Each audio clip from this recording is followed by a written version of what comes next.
Hi there, my lovelies. This is Jana here. Welcome to my kitchen.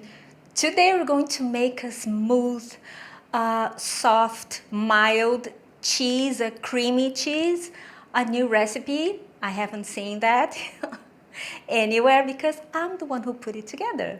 So you're going to love it because it's simple, only a few ingredients, and the result is amazing. You're going to love it. We're going to start by using soy milk, unsweetened soy milk. Now, this is important. We cannot use any other milk, perhaps, I'm not sure because I haven't found peas milk here yet. So some people say it works, I am not sure.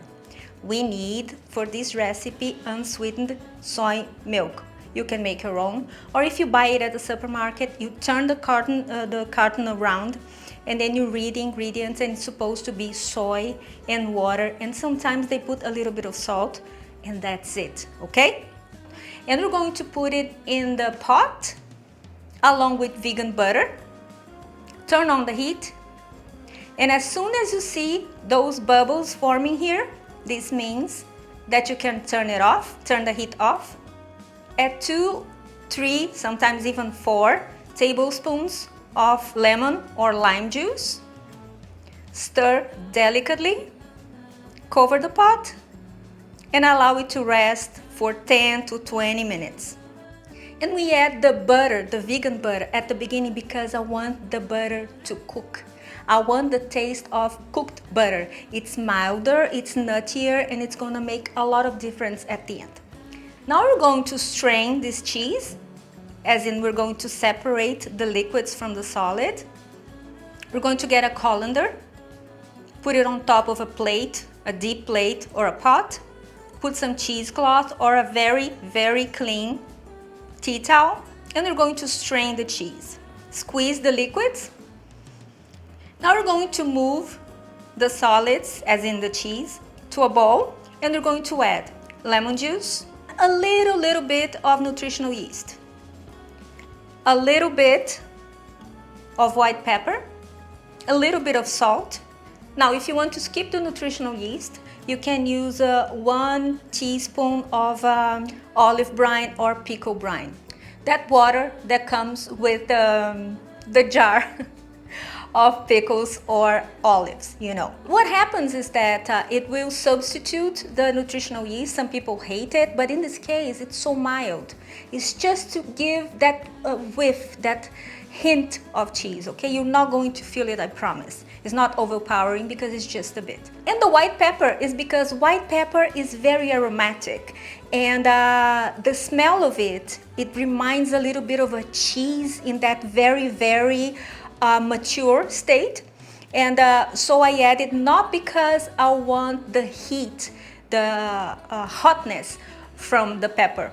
I want the taste, okay? And it's just a little bit, and a little bit is enough, trust me.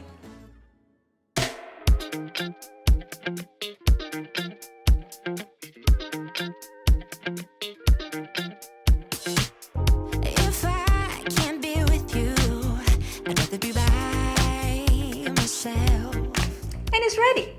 Come on. It's a very, very delicious cheese. Hold on, let me get it. There it is. So it's a very, very mild cheese. The consistency reminds me of ricotta, but it's a little bit more sharp than ricotta because ricotta is very, very mild.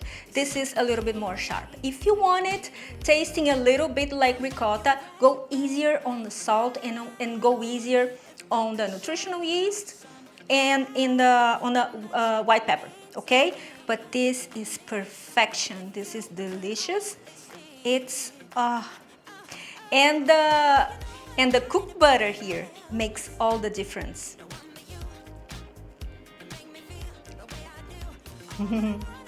Oh.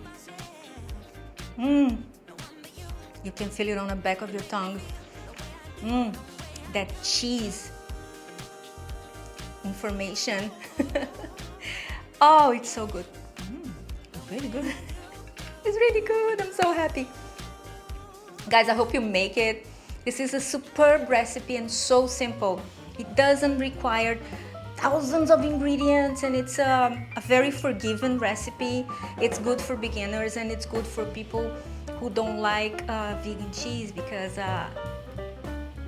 it's good. It's good because it's good.